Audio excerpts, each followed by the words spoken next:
Howdy, y'all. I'm Mario Sanchez. This is Juicebox Sports Podcast, the number one podcast in the great state of Texas, presented by Anchor.fm.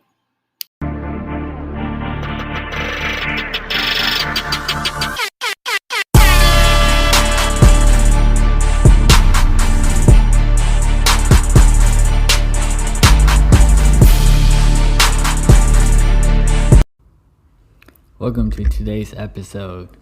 It is December 22nd. We almost closing the year in a great style. But first, this might be the lockout. But we're still going to talk about Carlos Correa. We also got Trevor Bauer's update on his case. And while I was searching the internet, I came across this article. It's pretty interesting about my former league. People don't know this, but yes, I used to play baseball in Mexico, so not to brag. But we're going to talk about this drunk umpire. It's kind of funny.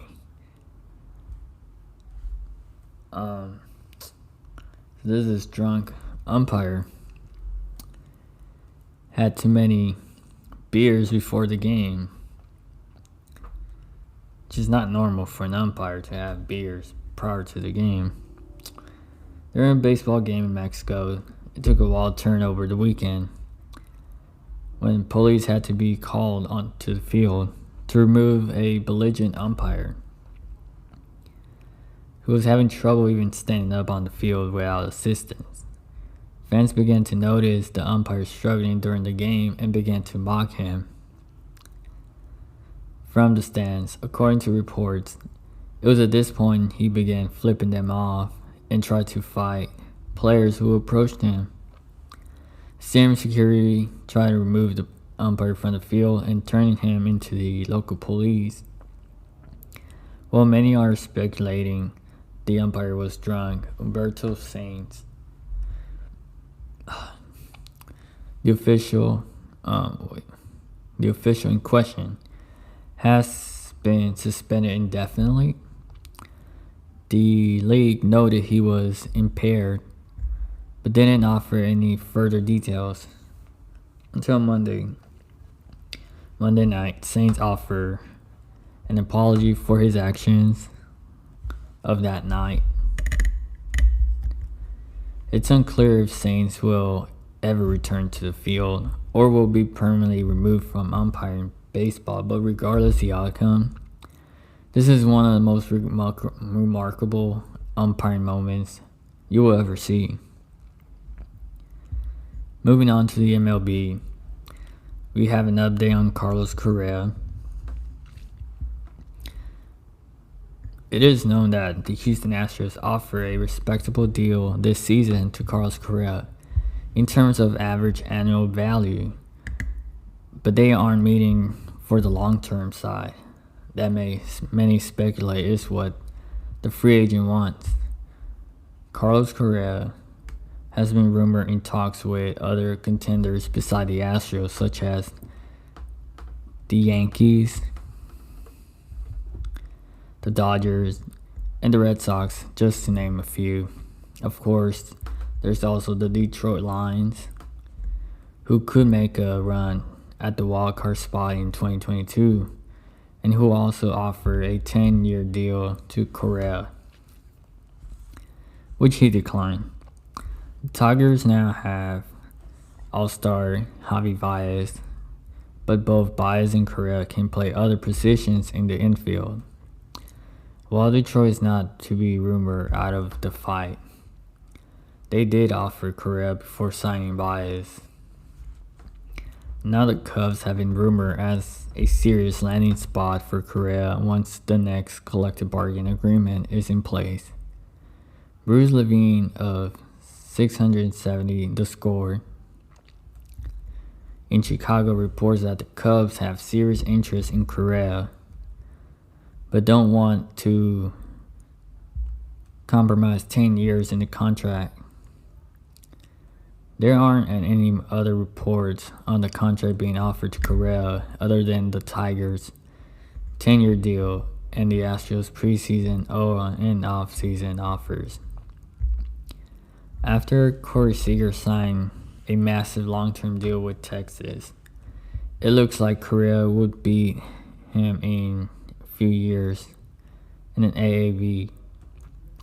Now it's unclear what teams will do after the lockout ends, but issues have been reported as a fall of numbers of years on the deal, while ball clubs aren't looking to take that risk. Even though the Astros haven't signed long-term players under ownership of Jim Crane, they had paid $30 million to aging players, or one of them missed 2 seasons due to injury. Heading into the offseason, Correa was positioned to land one spot, the most valuable contracts in MLB history, predicted to be worth upward of $340 million over 10 years. That's beginning to look less likely.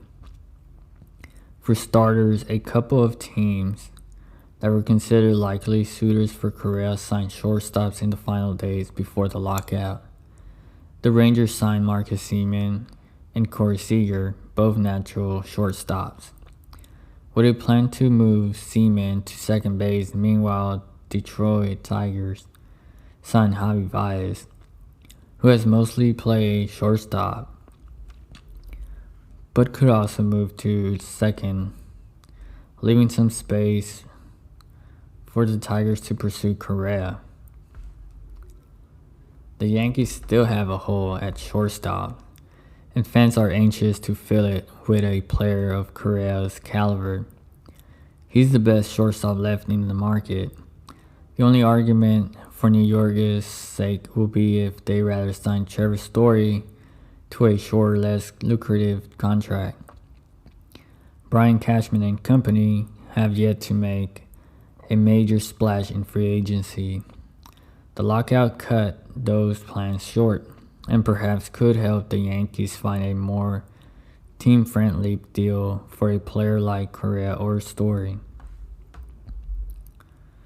Correa has been linked to the Cubs for at least a few weeks, but he remains a little out of their price range, assuming he still wants something worth of $300 million. The Cubs are in a retooling of sorts, and Correa is open to any situation, even if it's a rebuild. Meanwhile in Detroit, this one feels like no. The Tigers signed Javi Baez already, so the shortstop position is theoretically taken care of. They also offer Correa 10 years and $275 million, only to be turned down. Correa wants more money to sign in Motown, assuming that doesn't change. Al Avila's stance won't change. While dealing with Trevor Bauer's case, a decision in whether or not to file criminal charges against Trevor Bauer is not likely to come until January, reports Brittany Garoli at The Athletic. Though the Pasadena Police Department turned over its findings in late August, the Los Angeles County District Attorney Office has said that the sexual assault brought against Bauer is still under review. A Dodgers president of baseball operations, Andrew Friedman, said in November that the lack of decision will have some impact on payroll and the players' acquisition strategies, according to Bill Plunkett of the Orange County Register. Right now, we're just proceeding as if we are trying to do everything we can to put the best team together, Freeman said at GM meetings earlier this offseason. We expect along the way we all get information that will help us, and then we'll react. One thing is certain for now, MLB Commissioner Rob Manfred can still suspend Bauer if the DA's office chooses not to press charges, allowing the Dodgers to pause any necessary payments on Bauer's $102 million contract while he serves out the suspension. Thank you for listening to the Juicebox Sports Podcast. This podcast has been brought to you by Raise Energy. Check us out on Instagram at JuiceboxSportsHTX. Till next time.